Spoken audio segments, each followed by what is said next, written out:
Huwag na huwag niyong lolokohin yung taong binigay yung kaya nilang ibigay sa panahon na minahal nila kayo. Kasi darating at darating sa punto na pag iniwan niyo sila, magsisisi kayo. Kasi hindi lahat ng tao kayang magmahal tulad ng iniwan mo. Ikaw pala yung manloloko, ikaw pala yung hindi na kontento, tapos ngayon magre-regret ka. Ang tawag dyan, karma. Huwag na huwag niyong lolokohin yung taong binigay yung kaya nilang ibigay sa panahon na minahal nila kayo.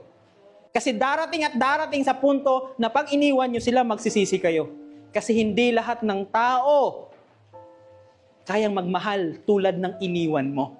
Ikaw pala yung manloloko, ikaw pala yung hindi na kontento, tapos ngayon magre-regret ka. Ang tawag dyan, karma. Huwag na huwag niyong lolokohin yung taong binigay yung kaya nilang ibigay sa panahon na minahal nila kayo.